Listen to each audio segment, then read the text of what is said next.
Barbie! I told you to wait in the dream house. Boys, avenge me! Avenge me! Avengers! Bazinga. Scruffy-looking nerve herders. Ethan Hunt contacted you? I am good, Rooster. I'm very good. So you are Joey, the trainer who trains. Gonzo the Great will ride this baby again.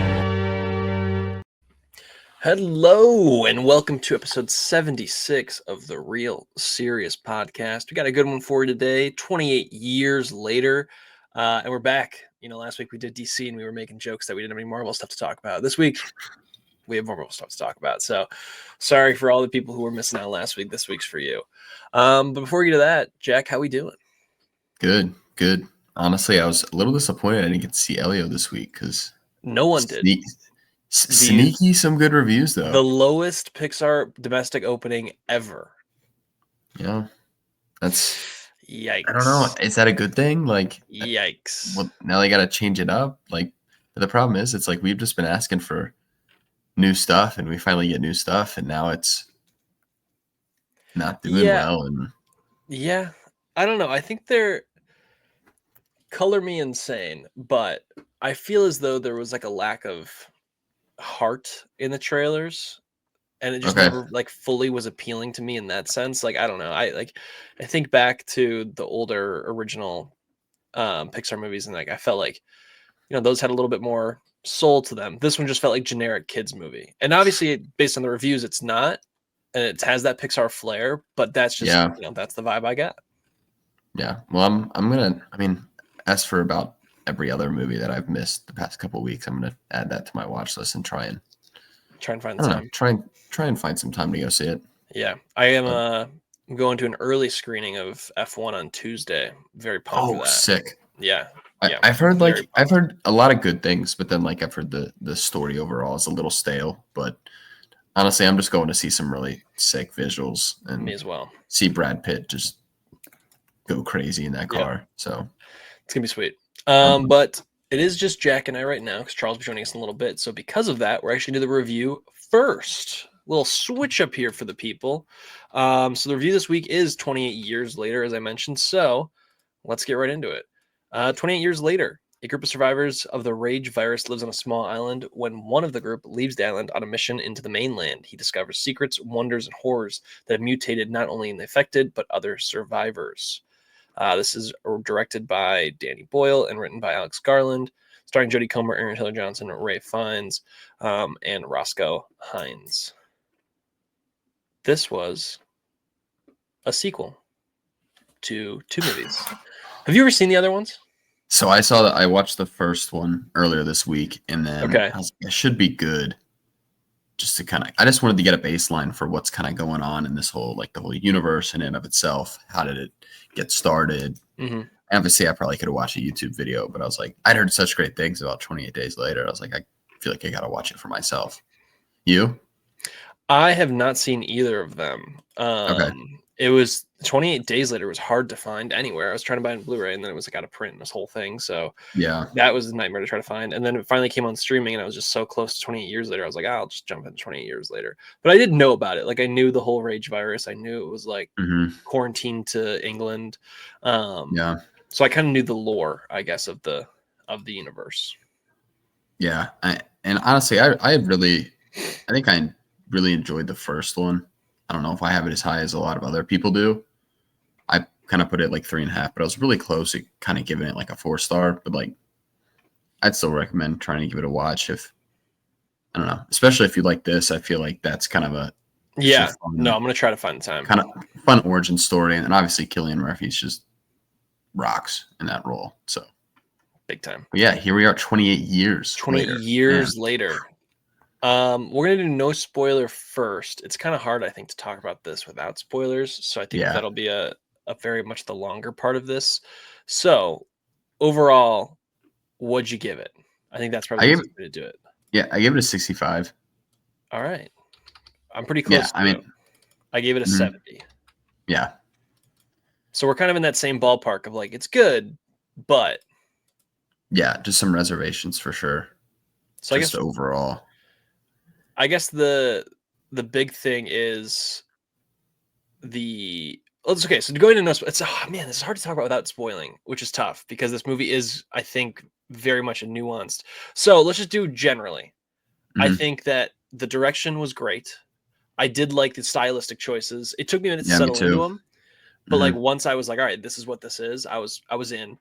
I think that the overall tone honestly worked for me, and all the effects worked for me as well. Like I really did feel like these zombies, like the rage virus monsters, were. Yeah. I mean, I think kind of to add on, I thought the style, the choices that were made, it definitely took me like a couple of shots to get settled in. But once I got settled, loved it. And I think what was cool too is you could almost like feel like how we got a clip of them using like the ring almost of like all the iPhones. I'm not going to say it's exactly how they did it, but it's like I would assume it's literally just like it scrolls through like the phone and it just takes like the little clips. Yeah, because you'd feel like that shakiness, which I think worked really well. Yeah, and they do that really well in the first one as well. But I kind of like, even though it still has like this grittiness to it, to where you kind of feel like you're just like following these characters instead of like everything being perfectly clear, like the most crisp image ever. Yeah.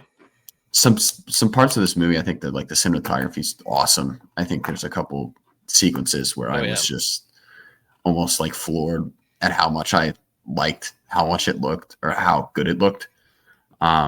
Big time. I think for me, like maybe the downside is like I didn't really like fully engage with the characters, which may be different for other people, but I feel like they really try to tug at your heartstrings a little bit, especially towards the end of this movie. And I think if that really lands for you, then this movie will be a hit. But I think if it doesn't, I think you'll still enjoy the movie. I just don't think you'll be as high on it as. Yes, I agree. I think the final like choice in this movie is the make or break for how you feel about it. Mm-hmm. Because like if you don't like that choice or you're kind of on that choice, I think it very much affects the way you feel about this whole thing. And I think the world building here is awesome. Like I just love kind of seeing how the world is kind of fallen into this hell-like atmosphere.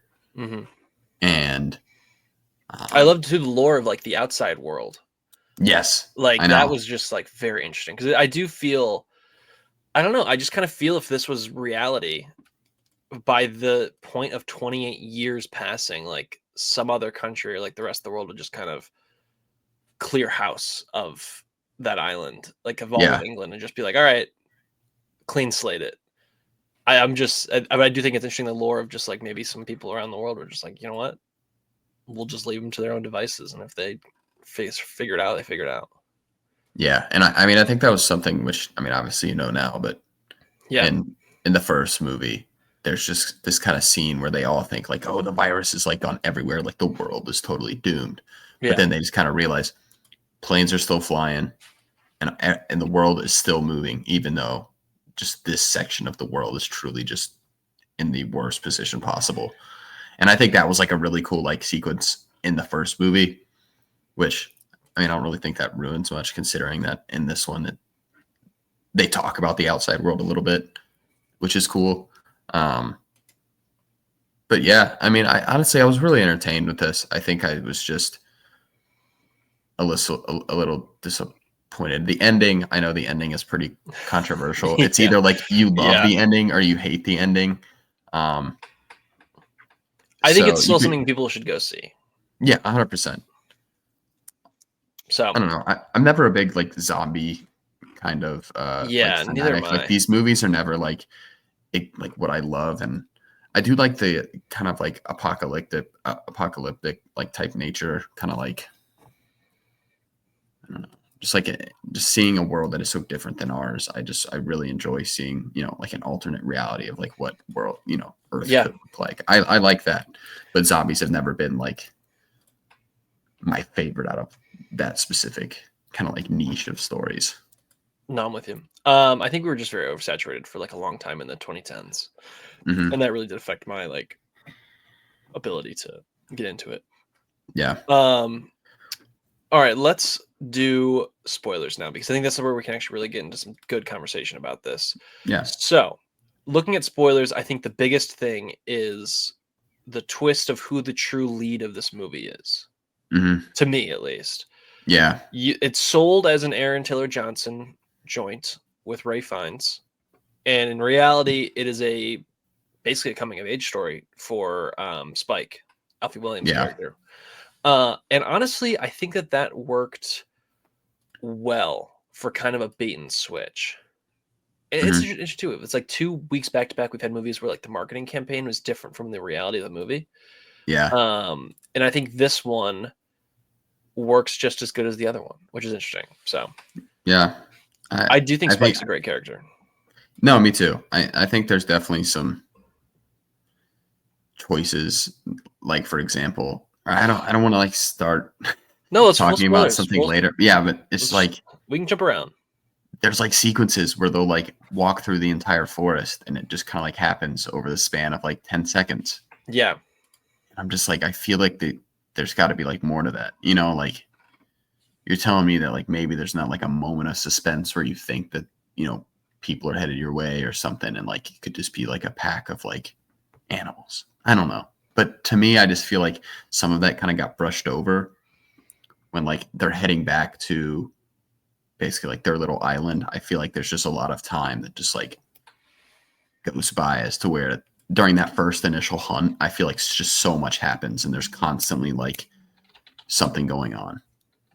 Agreed. Did that? Okay, good. Yeah. I'm glad I wasn't the only one that felt that way. I think too, what was tougher about this was like so they do the initial, we're going out into the woods with him and his dad. So him and Aaron Taylor Johnson. And then in like they say basically like, hey, we have 4 hours to kind of go out and come back before the tide goes up. And so it's like, all right, we have 4 hours. That's like our timeline. So really you get about 2 hours away before you want to turn around and come back. So like if in a 2 hour bubble, they run into a pack of like the fatter ones and then like an alpha in his pack.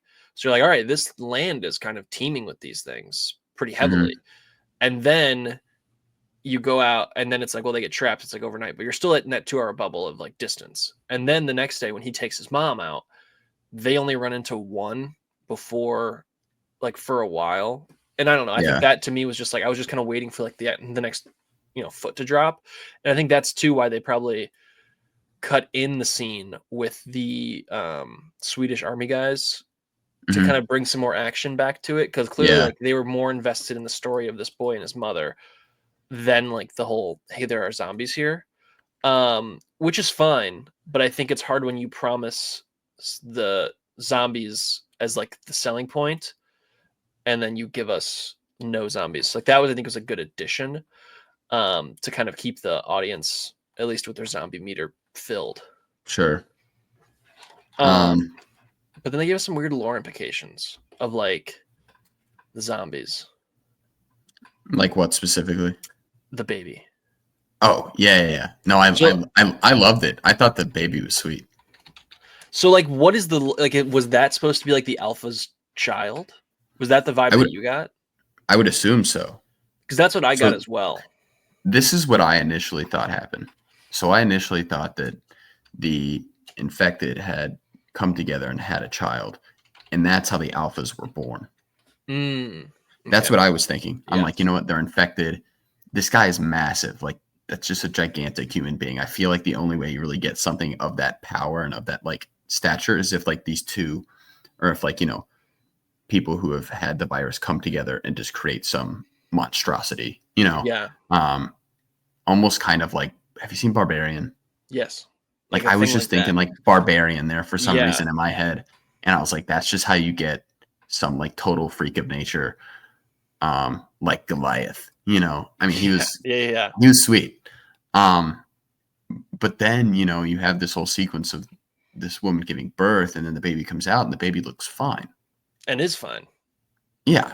And so it's like, oh, I'm still just kind of struggling with that in my head. Because I mean, they make like Ralph Fiennes kind of goes, oh, I theorized this. It's like, all right, what? Like, I'm not saying I want a chemistry like detail. Yeah, I just need a little more info. Yeah. And I think there was some weird stuff with the mom there, like almost like magical-esque. Or at least it felt like that for me, where like Yeah. there's some moments where it just feels kind of like she's got some.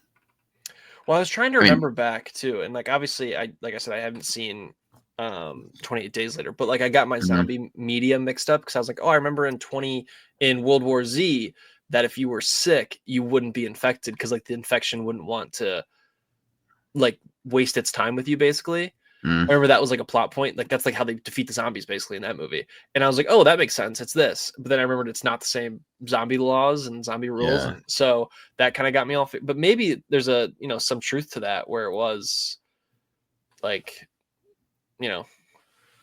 hey, chill.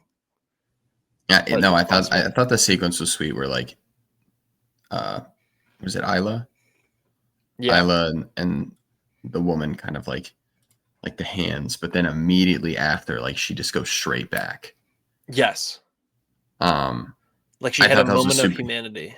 Yeah, exactly. And it was just like people helping people regardless of the kind of just conflict that's there. Yeah. And then immediately after, it's like nothing had happened, and this like animalistic nature just immediately comes back. Yes. 1,000%.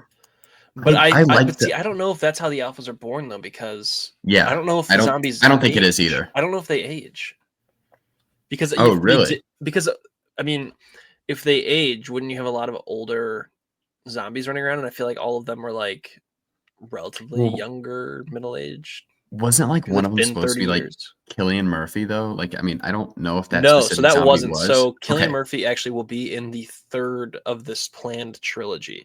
So the next one comes out next year, and it's 28 years later at the Bone Doctor. So that's next year, and it's directed by Nina DaCosta. Gotcha. Okay, for some reason, I just like my brain. Twitter did think that was a thing. Okay, I don't know why I thought that. I completely forgot that this is a trilogy. Yes, so this is the first part of a trilogy, which explains the ending, which we'll get to in a second. But let's go into Ray Fiennes' character, because I think this is a big part of it as well. So Ray Fiennes is Dr. Ian Kelson. He's like a crazed, quote unquote, a crazed lunatic who went off in the woods and is building this shrine of bones, which I bet he is probably the titular bone doctor in the second one. I think he worked really well. I think there would be people like this for sure. And I think too, the thing that would have been really easy is to go like he's the crazed doctor route, and they went the opposite. Like he is one of the more rational people that we have to deal with in this movie. 100%. Yeah. So I think that actually worked really, really well.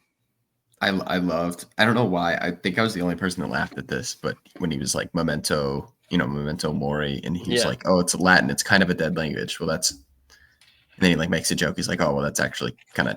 I don't remember the exact wording, but he was basically like and it was like non-ironically. He's like, "It's a dead language," and like people just say that about like Latin, but it actually is because like I don't know. I just thought it was funny. I like laughed. I don't know. Just considering everything that was going on, I thought that was like a funny little joke. Don't think anyone else in my theater laughed. No, I liked it though. It was good.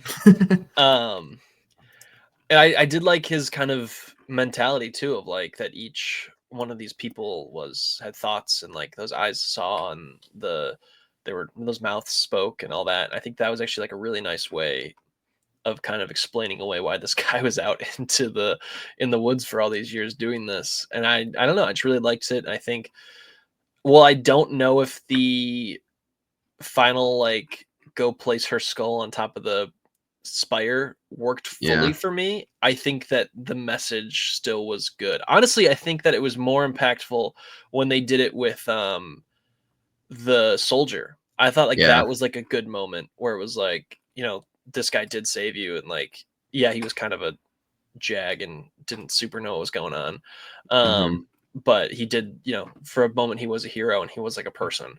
So like put him there forever. I thought that was like a pretty good moment. Yeah, no, I agree. And I think one of my problems is just how fast it happened. They put her. It happens.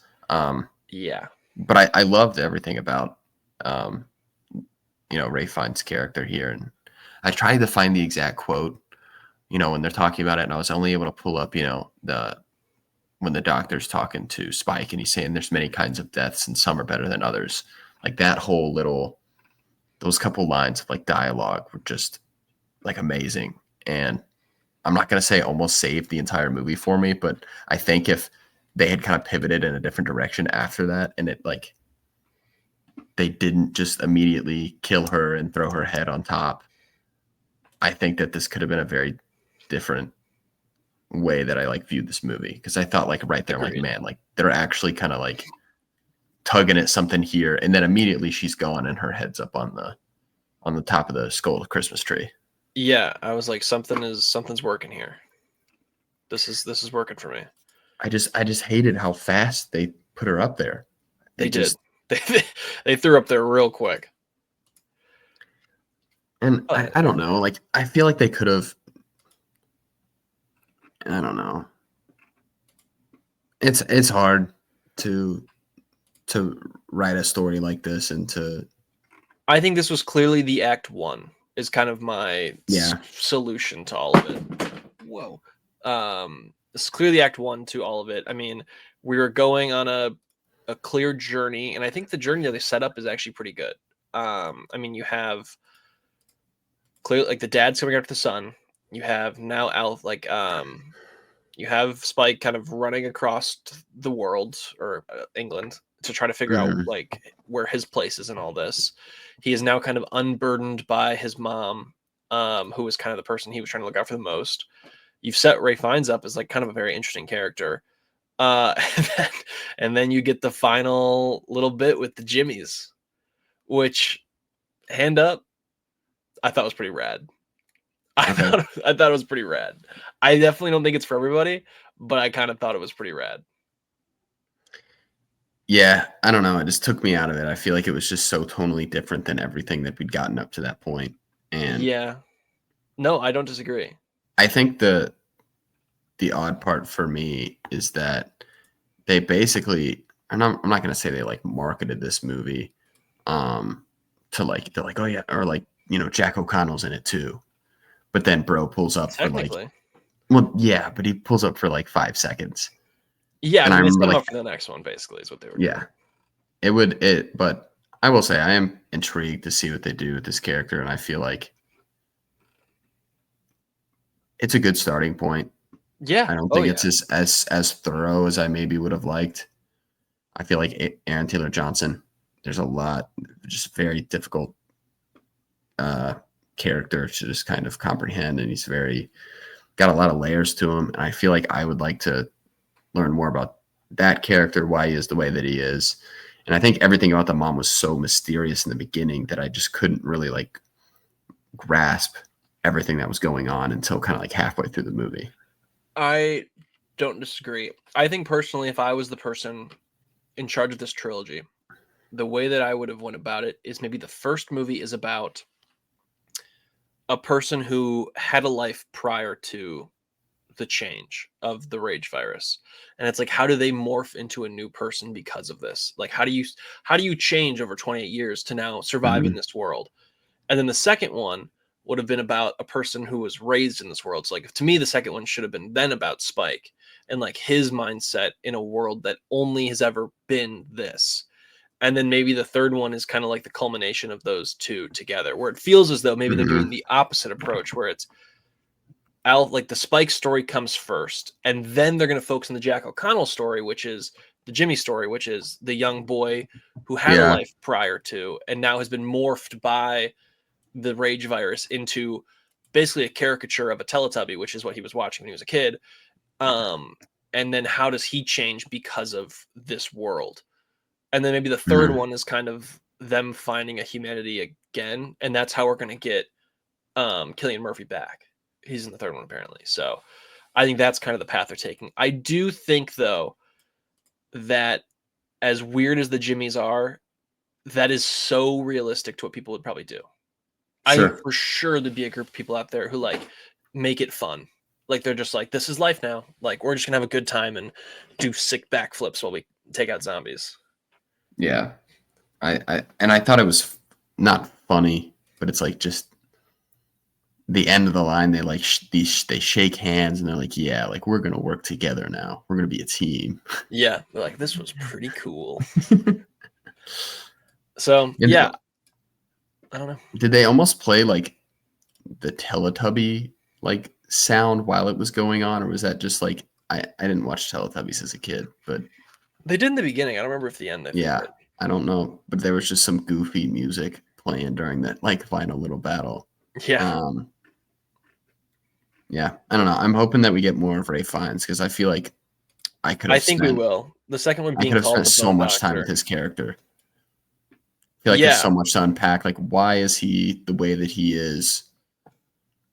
I'm not saying I want like a bunch of flashbacks, but like just the time when he just sat clearly down and just had conversations in this movie were some of the most compelling to me, even considering there's a ton of action here that I think is awesome. So agreed.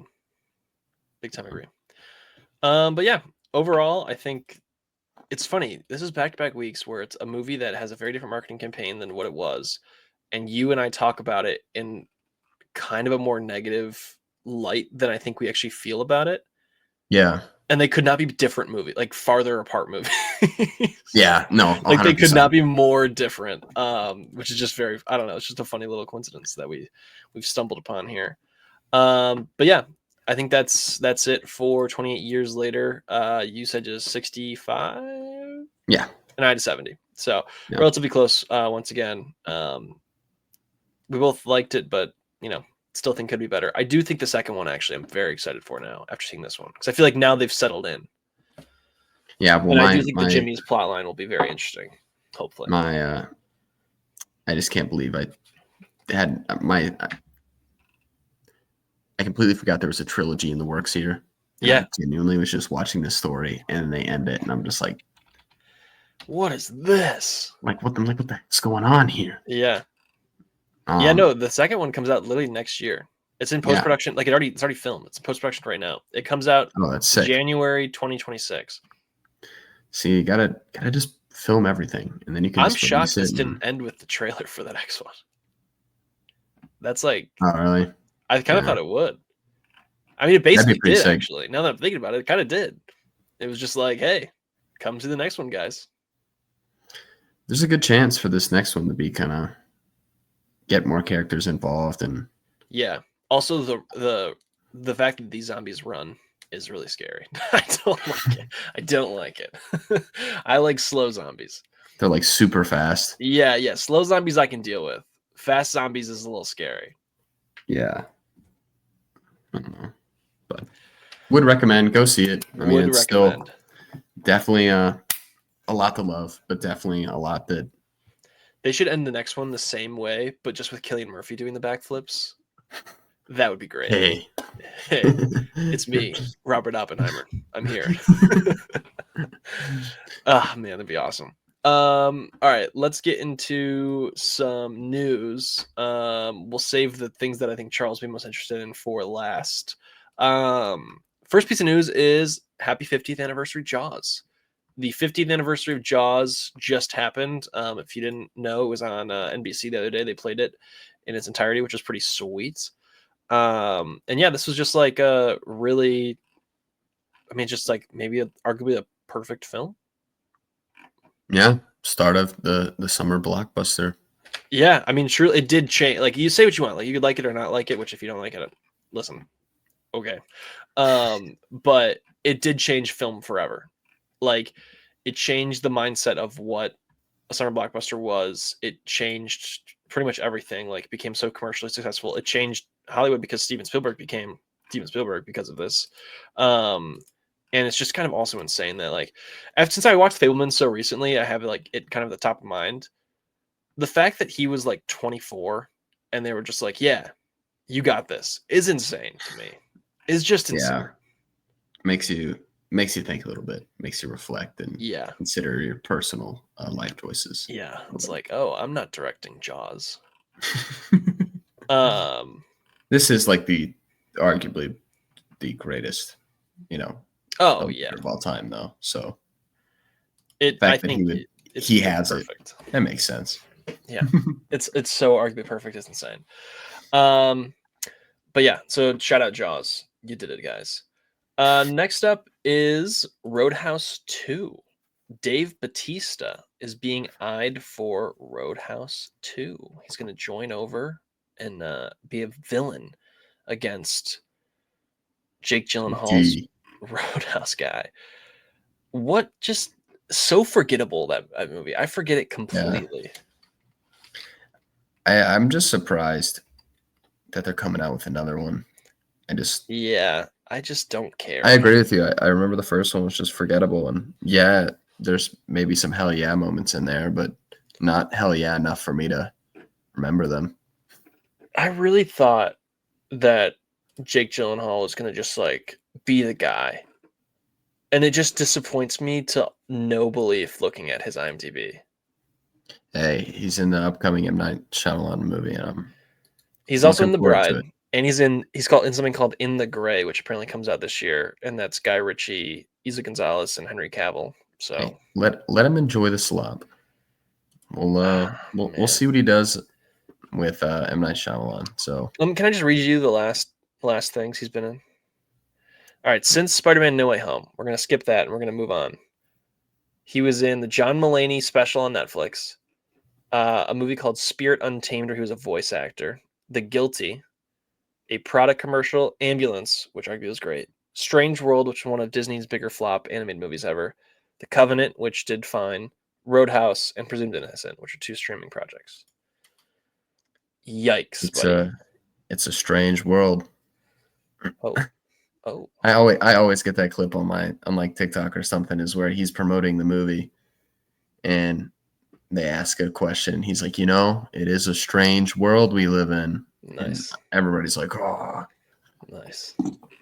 I don't know. I'm optimistic, especially with some of the Roadhouse is definitely more along the slop side of what he could be doing, but I mean, he just had such a good run. Yeah, I mean, he's gotten a little comfortable. He just wants to maybe. I don't know. I am holding out hope for that M. Night Shyamalan movie. I mean, we saw what he did with Josh Hartnett. I really enjoyed that performance, even if I didn't love the overall movie. So I'm hopeful that maybe he can bring back the OG Jake G. The OG Jakey. What's that? What one's that? Is that the Remain? Is that what that one is? I think so. Yeah, it is. Remain. M. Night. Yeah, I think they started filming this week. It comes out next October. So yeah, they started filming this week. So all right. Hey, fingers crossed. Fingers crossed. You never know. This piece of news I put in just for you, as the resident Snyder head in the club. Russell Crowe is joining Henry Cavill in his new Highlander movie. Welcome back, Man of Steel 2. Yes. Yeah, I'm in. I saw some set photos and it looks good. Really? I haven't seen that. Yeah, I want to say, unless I'm thinking about something else. I'm definitely thinking of something else. Let me see.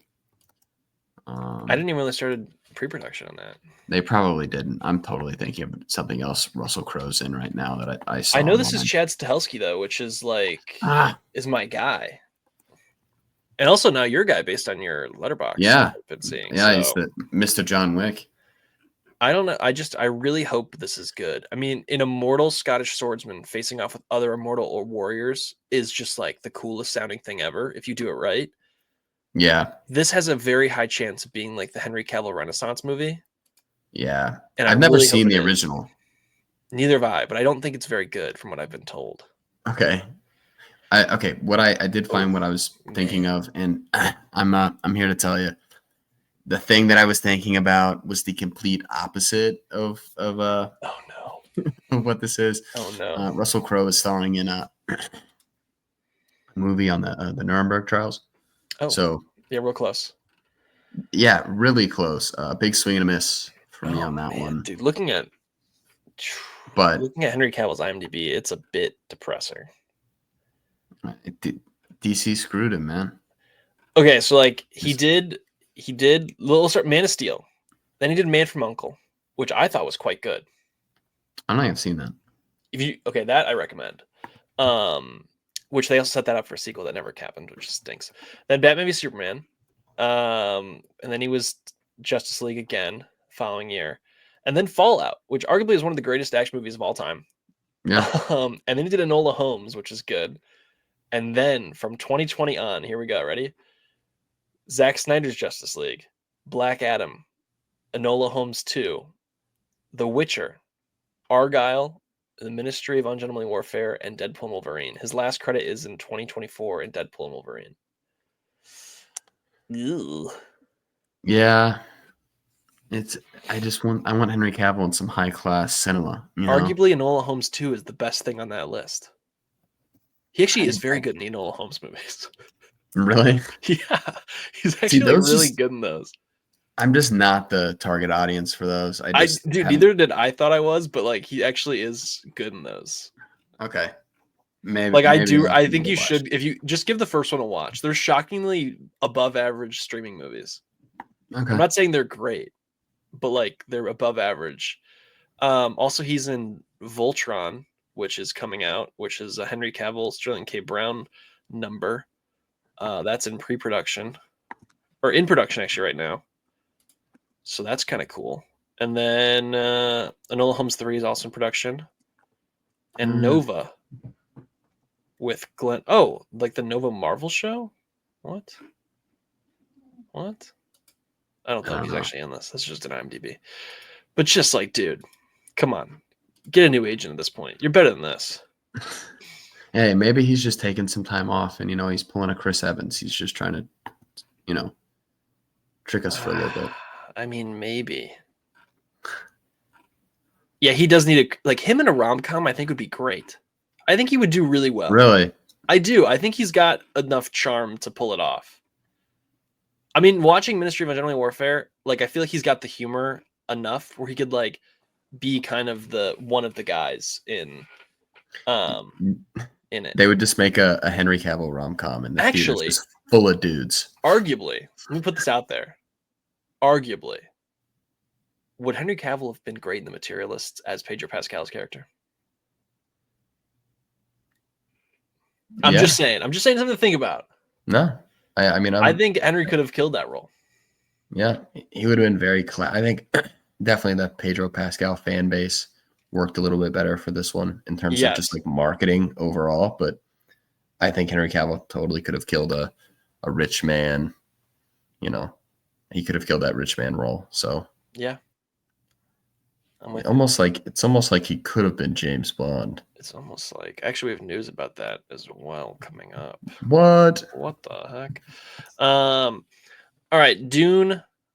Dune, I want to say for Charles, but I don't. He's really putting a damper on our slowdown. So we're gonna fast forward to Spider-Man 4. Spider-Man 4. John Bernthal joins Tom Holland in Spider-Man 4. So the Punisher will be in Spider-Man 4. This is gonna be, yo, Red, you want me to shoot that guy? I like it. I was in on it and then I was out on it. But then I saw a tweet that was basically just imagine if Spider-Man 4 is about the rage that builds up in Peter Parker's life and and then Frank Castle is the one that helps him out to channel that rage. And I was like, that's kind of awesome. Because Frank Castle leading to him getting the black suit would be actually insane.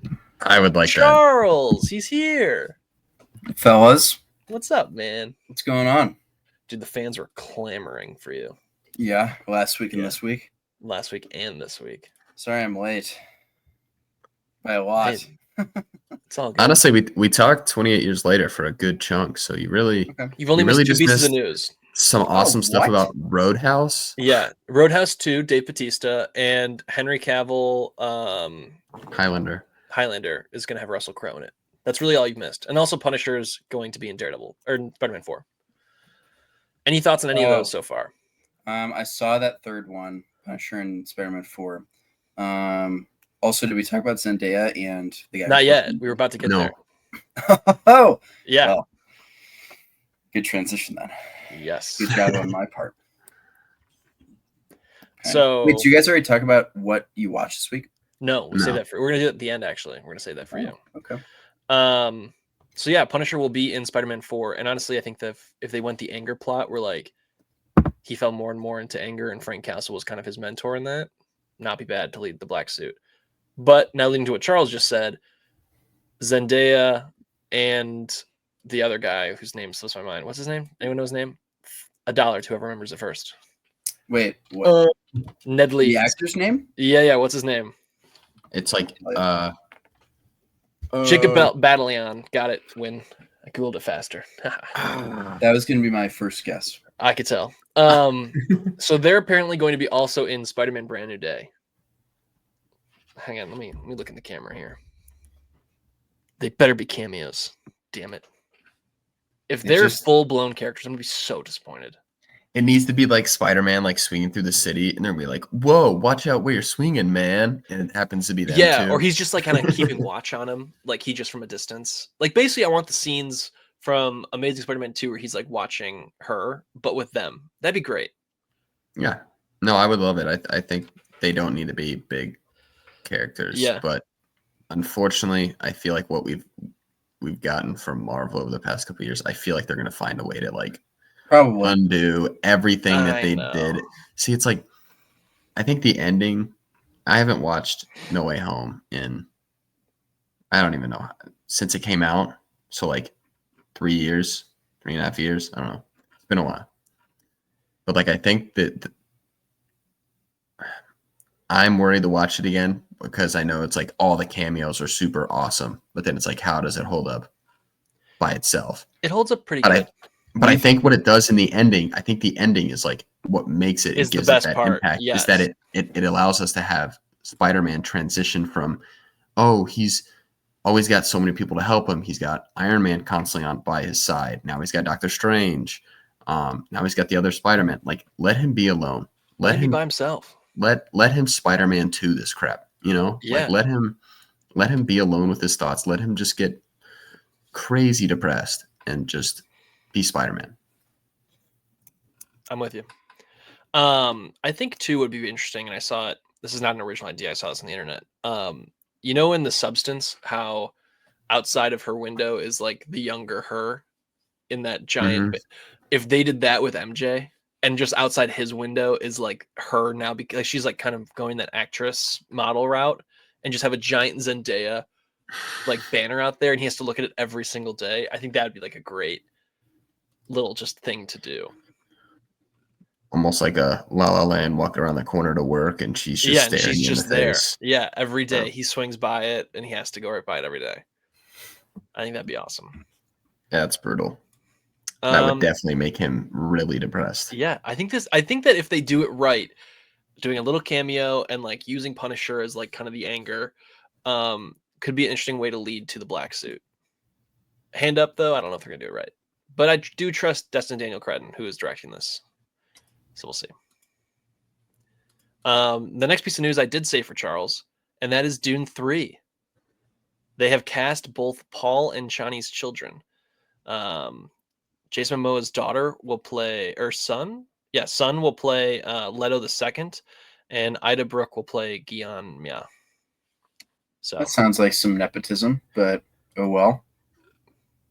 You think? They honestly look like pretty good, like good like mix. Jason Momoa's son.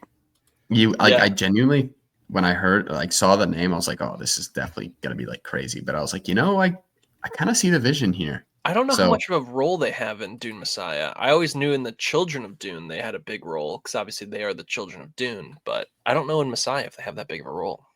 I'm interested to see how they even have these kids in the first place because the ending of the second one kind of sounds like he's going to hang out with Florence Pugh a bit. Yeah, it's like, hey, pal, he's married over there.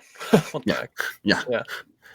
So, well, in the book, hey, if you guys didn't know, I've read the book. In the book, they say, I forget, what is her name? Princess Aurelian? I don't know, maybe I might that have sounds just right. He basically tells Chani, like, this is just for the title and like for show. You are my partner and my mate. And this like marriage is just, it's nothing. Damn. So I think all the kids will be with Chani. Sorry, Florence. Can't win them all. Oh yeah, because it's like that's why another movie where Florence Pugh wants to marry Timothée Chalamet can't shout out. Isn't it the other way around? Oh yeah, but no, she's not. He's not in love with her. That's it. Another movie where he's marries her, but he's not in love with her. Shout out Little Women. Yeah, they're so little. Good movie, man. That's a great movie. Greta Gerwig, movie. man. She's so good. Have you guys seen the original? There's like 3 with originals. Christian Bale. What? Is that the one I with just know- Winona Ryder? I think so. God, there's If just it doesn't so have many Bob Little Women. Odenkirk in it, I Yeah, I who's just- I don't yeah, want if it doesn't have Bob Odenkirk proclaiming "They're my Little Women," I'm not interested. it was so weird. It felt. It's a great movie, but I feel like we've talked about this several times. It literally is like the craziest cameo of. It's just like, hey, My Little Women. My ex. The theater cheers. uh, Yeah, to me, My Little Women. So great. All right, we're gonna save the DC stuff for last. Keep on the MCU train. Jake Shire is reportedly going to direct the MCU's X-Men movie. So, what did he direct prior? Yeah. What else has he done? Thunderbolts. Also, God bless you. I keep almost sneezing. I have to mute myself. Yeah, another one. I know. I Another keep one in the not chamber on sneezing deck. down. I'd like that. We're good. We're good. You got to think of cows. If you think of cows when you're about to sneeze, you don't sneeze. It's a fact. I don't think that's okay. I'll try it next time. You should. No, you gotta say cucumber. Yeah, cucumber. Cucumber. The ties to Cucumber. actually. Cucumber. Cucumber. I think this is a great choice. I think he actually killed it in Thunderbolts with material that is definitely harder to cover than the X-Men. So I'm very pumped for what this can be. Yeah, hopefully just the X-Men actually like come into the MCU, you know? Yeah. I feel like for the past 4 years they've just been like, hey, we're gonna do it. We're gonna you, do like, it. you like these X-Men? Huh? Just kidding. It's your Fox ones all over again. Do we have updates on like who's going to be in this X-Men movie? No. Cool. Not yet. I think that so they just put a mystery movie December 2028, and it would not shock me if that was the X-Men. Because we'll get Avengers next year, Christmas. So then it's like Avengers, X-Men for the next 3 Christmases. You will be 28 years old. 27 years old. Still not much better. Wait, You'll be what? 3 You'll years? be 26. I'll be 26. Yeah. You'll be 26 going on. Don't make me sound like the old head in the room. We're like 4 months apart. Yeah, no, well, I will be 27 when this You'll have comes some out. grays. Well, if you think about it, you want to think about it even worse. By the time that this DCU Justice League probably happens, we might be 30. That's a terrifying. We might have children. We'll probably have children. Yeah. Sounds like a good excuse to take the fam to the theater. Yeah, sounds like they'll be like 1 year sounds like old. a perfect time to take the fam. Yeah. Will this podcast still be around? Of course. We'll do this till we die. Episode 417. Yeah, episode 417. Welcoming our guest, Jake Shire, to talk about the X-Men. It'd be kind of cool if that did happen. We could pull back this episode and like be like, we called it. And literally you can pull up the clip of me saying, oh yeah, what has he directed before? When literally he directed a movie that came out and was Like a few basically months in ago. theaters just a couple weeks ago. It's still in theaters if you really want to go see it. Yeah, so sorry, Jake Shire. Hopefully, Yeah, sorry, Jake. No hard feelings. It's been a He's crazy. a close personal friend of the podcast now, actually. Yeah, he has to be. That's why we're not going to have him on until episode 417. Yeah. No, we're just playing hard to get. He's got to really want it. All right, next piece of director news before we get to the DC of it all is James Bond. James Bond has a short list of directors who are apparently pitching or are about to pitch their version of a 007 movie. The list includes Denis Villeneuve, Edward Berger, Edward Wright, Jonathan Nolan, and Paul King. Now, to me, there are 3 names that stand out there. Paul King? That's the one I think is actually an electric one to have. Crazy. Dude. I like my marmalade shaken, not stirred. I think that, but he's just so quintessentially like British that I think it could work. And also having gone back and watching the old Sean Connery Bonds, I would not mind if we went to like a more not doing a Chris Nolan Bond movie and went like kind of the other route for a little bit. I feel like the Bond movies we've gotten with Daniel Craig felt very Nolan-esque. Yes, they felt very much like, hey, especially, we like Batman Begins too. Especially on the theme, like not the theme, but like the tones, the colors, just the overall feeling of the movie felt very Nolan-esque. And that's why I'm glad that Nolan's not really, and he already did Tenet, you know, and it's like, I'm glad that we could be like, all right, there's other stories that he wants to pursue. Cause like, while I would love for Nolan to basically direct any movie, he kind of already took his stab at it. And I think his mind is better off doing something a little bit more original. So I do like that. I like the Denis Villeneuve option. I mean, thinking of maybe he does Dune 3 and then it's just like, all right, cracks his neck, time for Bond. That sounds pretty awesome. I will not lie. And also the Edgar Wright of it all is very interesting. Like that stylization of Bond would be very weird. Charles, I want you to Google what he's done right now. And then I want you to report back. So my leaders in the clubhouse are Denny and Paul King, with Edgar Wright closely in third. Baby Driver, Scott Pilgrim versus the World. Ant-Man? What? He almost said Ant-Man. Sing. The Adventures of Tintin. I love that movie. I'm back. You got me now. Spielberg did that. Last Night in Soho, The World's End, Shaun of the Dead. He's got The Running Man coming up with Glenn Powell. With your king? My king. And also Coleman Domingo, Jack's king. The GOAT. The GOAT. Yeah, Charles, you got to look at the cast list for Running Man and find your king in the midst. That trailer's got to be coming out soon because I think that's a November movie. Comic-Con. That guy is in. Glenn Powell's there. Yeah, he is. It's right here. Maybe I'll bring my Twisters t-shirt to that. Just in case, you never know.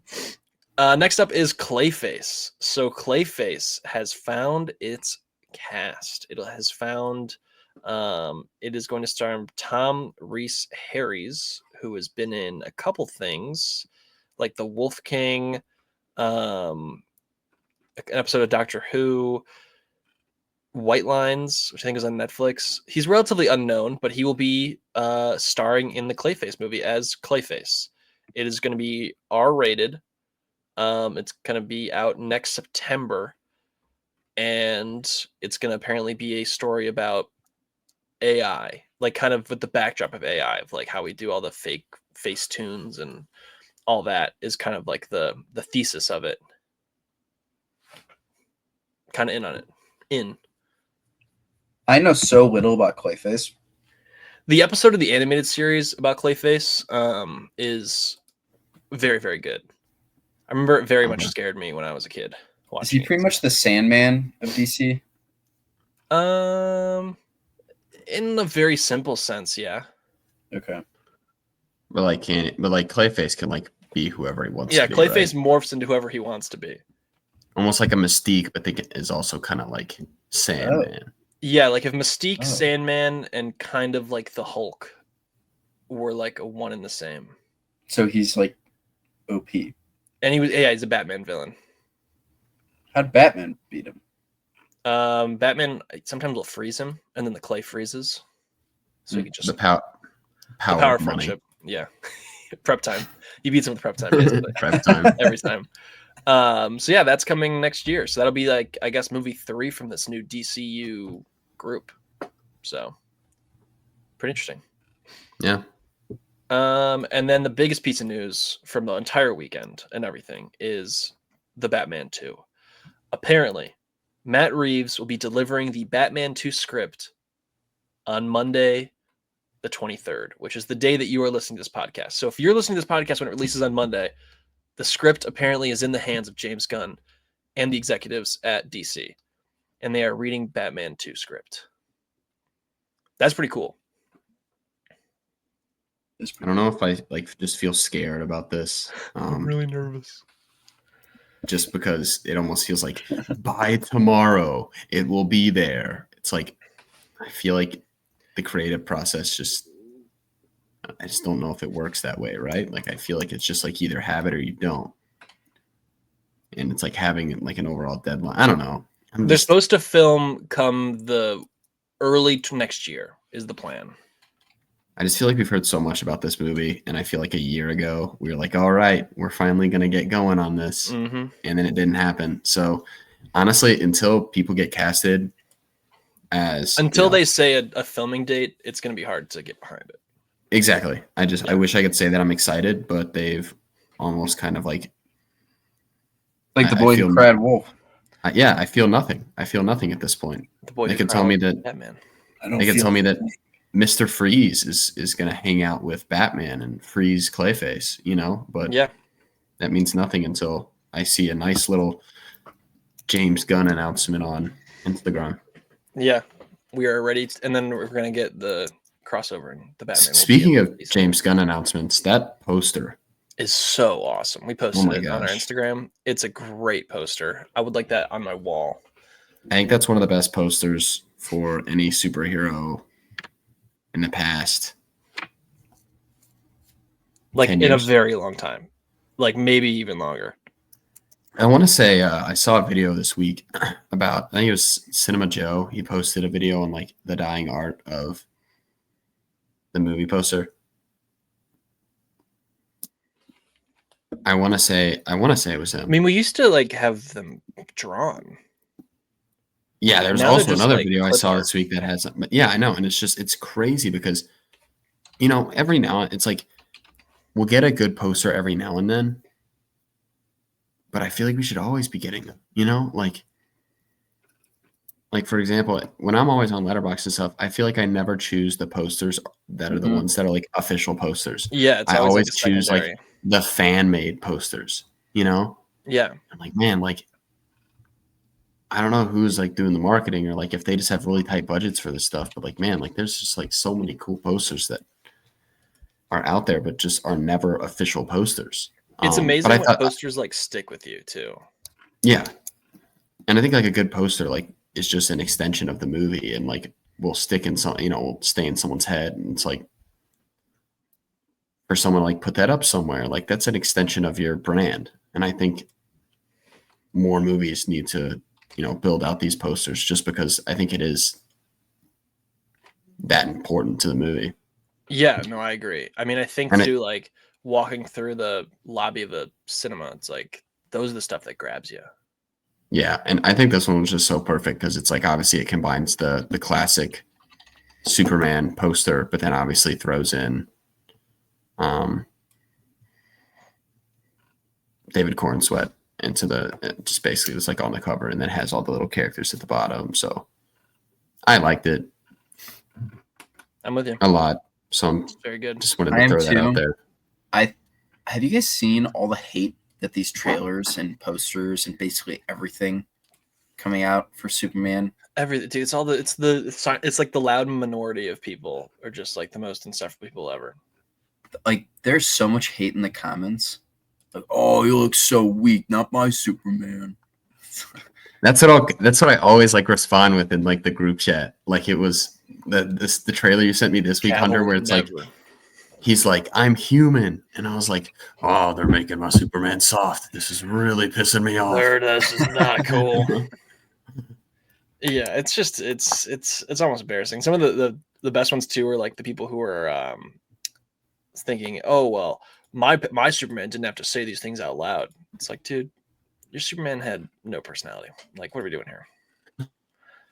Ugh. I will say, I sent you guys that edited trailer.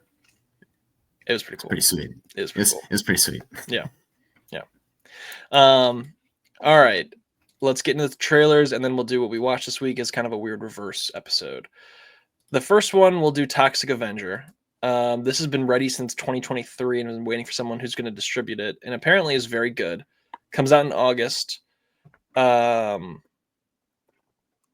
It looks like the Toxic Avenger to me. I have no real strong opinion on it. I'd like to see it for sure. But this to me was like I watched this and I was like, Charles would hate this. Yeah. Elijah Wood looks like Gollum, bro. Yeah. He does. Literally in this trailer, he looks exactly like Gollum. I'm like, bro, he's the ring has tormented my boy for too long. Got him. Shout out Jacob Tremblay though. Hey, I like Peter Dinklage. I'm excited to. I don't know. I do too. This trailer didn't like jump out at me, and it's like, man, I need to see this. But you know, it's a maybe for me. Yeah, I think it's like I'll definitely catch this, but I'm not like pumped for it. Yeah, looks disturbing.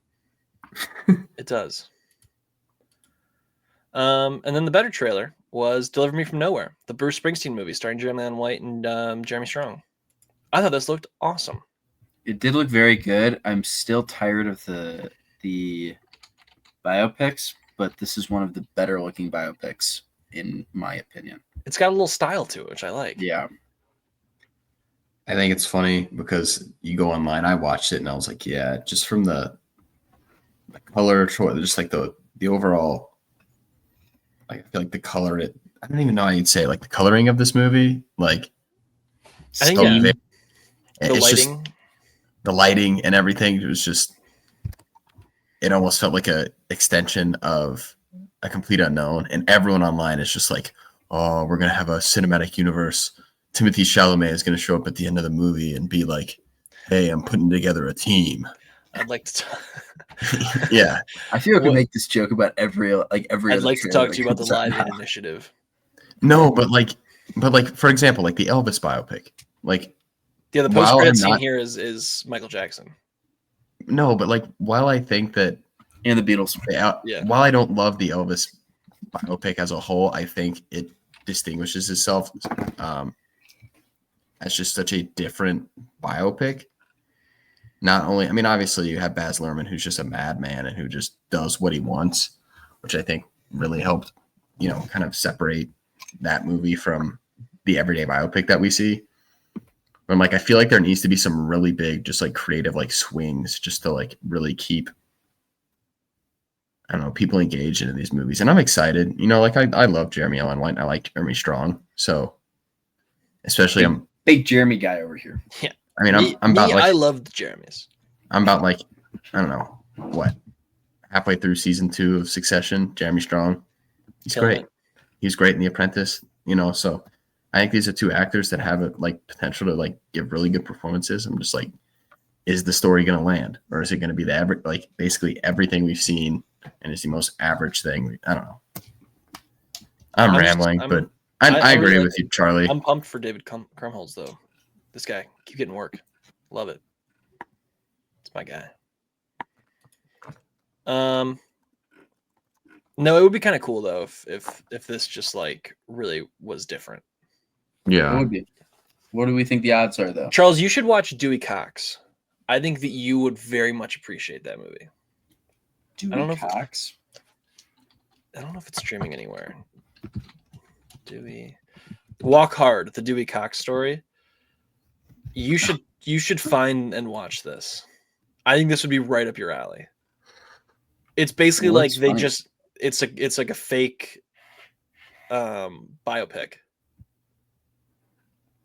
Oh, I like that. Okay, sure. Yeah, you should watch this. 2007. They see ahead of their time. That would be something that would be really good to come out these days because we've gotten so many of them. Yeah, I agree. All right, let's get into what we watched this week. Is a weird reversal. So what have we been watching this week? I only have 2. I have 2 as well. Oh, Jack would have had 3 if we had pushed the episodes. Well, we have the Pacers tonight, so we have to go earlier. Sorry, I was just like, I feel like it's game 7. It's game 7. You gotta lock in. No, that's valid. It's quite valid. Quite possibly the biggest night in Indiana, or it is the biggest night in Indiana basketball history. Well, in 49 other states, it's just basketball. Hold on a minute. Hold on. Indiana basketball history or the Pacers? Pacers. Sorry. Okay. I mean, obviously, Indiana. You know what I'm saying. Obviously, Indiana basketball. Though, I gotta say though, we haven't really done anything. So big. We're the 80s. we owned the 80s. Yes. Since then, we like we made 50 it to the years ago. championship game and we beat Kentucky in what, I was at the 2012? Kentucky game. Yeah, I was man. at that game. It's cool. Yeah. Let's get some consistent. All right. Sorry. That's a complete Unknown. On a Tangenting. I was going off there, so off track. Complete unknown. A complete unknown. Apologies. It's pretty fantastic. Okay, who wants to go first? It's pretty Jack, you Batman wanna go part first? 2. I can go first. Yeah. I think you missed it last week, Charlie, but I was saying I started watching the John Wick movies. It's like I feel like Oh, I should- noticed. Like I need to watch these. So I noticed. I'm thinking I'm back. I watched. I think last time we talked, I had just watched 2. So I watched 3 and 4. Didn't love 3 more than I think I liked 2, but I really liked 4. 4 was awesome, and I think 4 did a really good job of like continuing to bring like the most epic action sequences to the screen, but also making there to be some sort of like heart or like narrative alongside It's so good. just every action piece that they had. Really loved Kane. I think Kane was a great side character in this movie, and yeah, really nothing but like good things to say about that. Probably, I'm not going to say it's like the greatest action movie of all time, but it's definitely up there for me. I think I still like Fallout and hold Fallout a little bit higher than The stair just sequence missed- is so good in 4. yeah, it is. I It's think just, like, awesome. I think there's just I love the action and I like the nonstop. Literally, this movie is nothing but like nonstop action for 2 or like basically 3 hours. But I think I do prefer a little bit more of a narrative, and that's why I think I prefer like maybe like something like Fallout. Even though Fallout's like one of the Mission Impossible movies that like tries to have some sort of narrative in there, you know. Yeah. But no, I like them, and I think for pure action movies, they totally rock. And then I watched 28 Days Later, which in the beginning I had some doubts about, but I think by the end of the movie I was pleasantly surprised with how much I liked it. I think it's fun to just see. Well, first off, in this movie, you see like Cillian Murphy naked, probably about the same time as you see him in Oppenheimer. So I was just sitting there. I'm just like, Back. interesting. It's like that's a choice. I was like, Christopher Nolan watched this movie, and he was like, You know what? yeah, I could do more? that. He's like, hold my beer. How about this in IMAX? Exactly. But it was cool, and I honestly I would recommend it. I think, especially looking at how other people on Letterboxd have rated that movie, I think I'm a little bit lower on it than most people. I think I'm a little bit lower on the zombie genre than most, anyway. But definitely worth a watch. There's a really awesome Brendan Gleeson role. I really liked him and the amount of time that he's in this movie. But yeah, really interesting. I don't know if you guys know this, but they basically, for that movie, they recorded it with like a bunch of like handheld cameras. Yeah. So essentially, like, I don't know if you guys have seen the sequences of Cillian Murphy just walking through London where it just looks like empty. They just like did that. Yeah. It's like, I don't think they had like permission from the city or anywhere, basically. Like, yeah, all right, we're going to make sure no one's here for this amount of time. I think they literally just showed up at like sunrise when like the streets were just super empty, and they just shot it super quick and tried to do the best they could, and it looks amazing. But the quality is definitely, it's pretty bad. You could tell it's And a I think handheld camera from. I sat there for the first like 30 minutes. I was like, man, this is quality. But at the same time, the fact that it is there to kind of support the overall idea or how Danny Boyle wanted to portray this story, I think I like that. It's not just like, oh, they just had terrible quality just to have terrible quality. I think it's there to justify and to kind of further push the story that they wanted to tell. So I liked it. Yeah, would I love it for it to be in like 4K? And I'm like, ooh, yeah. But Look at those crisp blacks and colors. Real nice. Exactly. But yeah, then 28 years later, and still, I think I'm I'm 2 episodes away from the finale of season 2 for Succession. So Nice. slowly. Currently, my least favorite character is Shiv. And Yeah. probably like my favorite character right now is like, I don't know. I really like Cousin Greg. I feel like he just holds his ground, and he's just kind of a Dude, Greg rocks. yeah. I love Cousin Greg, but In the first episode that I watched of Succession, he was my favorite. he's just such a bomb in episode 1. Yeah. What'd you guys watch? Charles, you can go. Well, it occurred to me that I also didn't go through last week's movies. Oh, we got some more. Or wait, yeah. Hold on. Shoot. Didn't come prepared. Okay. So I watched Materialists, which I wasn't here to discuss, but it sounds like my sentiment was very similar to yours, just a lot more extreme. Yeah. Not funny enough to be a comedy, not romantic enough to be a romance. Falls flat on both sides, and also not appropriate for short kings. Gave it 2.5 stars. People at work asked me, they're like, "Oh, you saw Materialists? Like, how was it? Would you recommend it?" One guy that asked me was also a short king. Give him a warning. No. And I was like, "Dude, I'm just gonna let you know, like, you're gonna feel really bad about yourself if you like I'm proud to be a shorter guy, but this movie was just like, come on." Like, and also in my theater experience, so I went with Jenna, and these two girls next to us were laughing the entire time and whispering the entire time, which also made me think like maybe obviously the movie was very exaggerated. At least I thought it was, until these girls kept whispering like, "Oh my god, like so true, like yes." And it's like, okay, maybe this is not super exaggerated. It's not. And this is just like heinous. 2.5 stars. Then I watched Office Space. Nice. Hunter's review inspired me to watch that. Too Real. Mm-hmm. Jack, what do you got? Sorry, I just wanted to ask you just the Materialist, because I think Hunter and I just like, I wanted to get like your on the ending. Like, what did you think? You know, like what were you? I mean, obviously, it sounds like you really didn't like connect with it or really enjoy it as much as I think Hunter and I did. Okay, because Dakota Johnson's character was a specific way the entire film, and you get a flashback to understand even more the way she is, and then basically just goes against the grain of everything she ever believed in or cared about to choose one of the guys, and it's like, all right, this doesn't really make sense.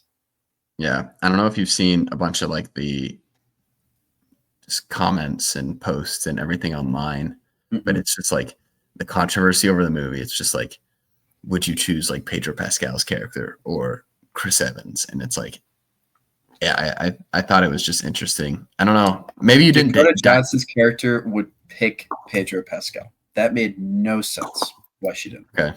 No, I think I think I agree in terms of like, I think the narrative they were trying or should have, the one they were trying to portray, I think they would have had her choosing Chris Evans, but I think it was not done well, executed as well as it could have been. Like, I like the message they were trying to send, but I don't know if it fully landed. Also, just another short king thing. When Pedro Pascal's like, I had to get the surgery. I just had to. And went through like 8 bullet points of like how his life has improved. It's just, come on. Yeah. It's like, crazy stuff. I'm not insecure about my height, but the movie was a little much. Office Space. Jack, have you seen Office Space? I have. It's a good time. I love the boss. Oh, what's his name? Bill. Yeah, that's my guy. Let me see it. He's got that drip, bro. Yeah, he's always just sipping on coffee. I love the consultants that come in too. Oh, they're hysterical. And how they just sit there and they just listen to like everything he says and they just eat it up. Yeah. He's like, well, I don't really do work anyway. And they had that guy on the payroll for like, or they haven't paid that guy for Milton. Yeah, they haven't paid him, and he's just working there. I haven't got my paycheck. I've got to light the building on fire. That's the last straw. No, that's a good one. Yeah, really like that. Gave it 3 stars. Then I watched Casino, Martin's film Casino. Gave it 4.5 stars. I think it might be my favorite Martin film that I've seen. I don't think I've given it's Scorsese, right? Not Scorsese. Scorsese. I just say Martin Scorsese. Okay. I haven't seen a ton of his. I think I've only seen Wolf of Wall Street, After Hours, Casino, and Goodfellas. The Departed? Huh? The Departed? I haven't seen that, no. The Departed's great. God, that's a good one on your watch list. You got to watch that. I need to see it. But yeah, I really like Casino. I always feel kind of like crappy after watching these films because they're just so unhinged and dark. Really? Everyone's like on drugs half the time. It's just I've never seen it, but I've heard it's like very good. Awesome. De Niro. Does that put De Niro in the top 10 for you? Well, I was watching it when I asked because De Niro, like Martin's right hand guy in all these films. I guess not all of them, but a lot of them. And I think he plays a similar character in every movie. It feels like sure. he plays a similar character. Goodfellas, Casino, just like a tough like business guy that like doesn't really follow the law. But I thought Casino was very good. It's just a little long. Sure. And then I watched Meet Me in St. Louis. I think it's 1944. Yep, 1944 musical. It's apparently it's what's her name? Why am I forgetting her name? Judy Garland's like main film. I get besides Wizard of Oz, obviously. Did not love it. I thought it was like pretty slow, pretty boring, and I also thought just like the plot was kind of lame. It's basically like a boy next door. Judy Garland has a crush on the boy next door, and the whole movie is just about her getting to know him. There's a fair in St. Louis. I don't know, like the World Fair. Gave it 2.5 stars. Watched it because I really like musicals, and it was in like the top 20 musicals all time, and it just kind of fell flat for me. But I wonder if I rewatched it, I would like it a little more. That's all I got. You like your like your old movies, like the singing and dancing and the. Yeah, I do, which is why I was surprised I didn't like this, but I watched it yesterday morning and I was just like, this is like I wanted to turn it off, but then I was like, I want to review it, so I just kept watching it. Yeah. Would not recommend to either of you guys. I feel like sometimes though, like you're in the mood for it. You know, like sometimes you're like, oh, I could totally eat this up, but then like just have you're in a crappy. I gotta mood, be in a sing and dancing mood. Yeah. Yeah, I also just don't think I like Judy Garland that much. Oh. How dare you? No, take it back. I'm coming to that conclusion. I think she's kind of creepy to look at. What? Oh. Whoa. Not to be mean. It's kind of rude, man. With all due respect. I'm gonna pretend like you didn't say that. Okay. I only have one this week outside of 28 Years Later. I watched All the President's Men. So that was 1976, about the 1972 elections for the Watergate scandal, Richard Nixon. Dustin Hoffman and Robert Redford here are very good. And I think this movie rocks. There's actually a lot of very interesting split diopter shots, which is like just really cool to see, like many, many times. For folks at home, obviously the three of us know what split diopters are. For the folks at home, basically, in scenes where like, so you have someone in focus and then everything behind them is usually out of focus, right? So a split diopter is basically down the center of the screen. You have a focus point on one side, and then there's a second focus point on the other side of the screen. So like, if you just Google split diopter, you'll see a lot of examples. But like, imagine me sitting here on the screen. It's bad podcasting, but like this is good explanation. So imagine right now my arm is the center of the screen. I'm in focus right now, but the stuff behind me is like out of focus. But now imagine if you have like a half lens where like this side is focused, and then also the other side is focused to something in the background where people are talking or doing things. That's basically a split diopter. They use it a lot in this, which I think is pretty cool. Also, it's pretty very, very accurate, which I did not know. So yeah, this was good. Dig it. Also, I could not imagine doing investigative journalism back then. They just picked up like they had phone books and then they just like go to the yellow pages trying to find people. Insane. But yeah, the film that I started this morning that I would have been able to talk about if we had the pod this evening is the first Superman with Christopher Reeve. Oh, how far are you? His dad just passed away, so like half an hour in. Oh, yeah, it seems pretty tough to watch. It's like it was like an Uncle Marlon Brando. You mean? Yeah, it was Marlon kind of Brando says "Peace out" moment. But I've had the theme stuck in my head all morning now because it's the best. Yep, that one. I was whistling it around this morning. It's because they have those long intros, and it's like introducing everyone that even possibly touched this movie, and it's like, here's the theme. One at a time. 10 minutes. One at a time. Yeah. Because they don't put them at the end. See, I gotta say, I like the intros. I think they're fun, but I think you gotta do something creative with it. You know, like you can't just have a black screen and just like names popping up. Like, give me something like cool to look at, while also. Just imagine being in the theater, watching that, and hearing the theme all around you. Like that'd be so cool. No, I agree. But I think like some sort of visual kind of there to like put. And I'm not saying you need to like show the story, but like, I can't say that. That's a really bad. It was you were POV Clark in the pod on his way to Earth. That was the whole thing. His pig. Yeah. But I feel like old movies just did that all the time. They're just like, here's the theme. Now sit for 7 minutes. It's a mad world theme is like 15 minutes long. Because they used to not put credits at the end of movies. They would be in the beginning. Oh. So now the stuff we sit through at the end was because of I think it feels more like a movie going experience when all the credits are at the beginning with the theme in like a creative way. It just feels like Star Wars. Well, I guess that's not really the credits. That's just like an intro. You think they'll? But you know what I mean? Do it. You think they could do an intro for the new Superman movie, Hunter? You think they could? There's a possibility. Do their own version, like their own version. Just do like the principal cast. That'd be pretty interesting. I wouldn't be opposed to that. But yeah, anything else, boys? That's all I got. No. Next week, F1. And then Megan 2, if any of us are seeing that.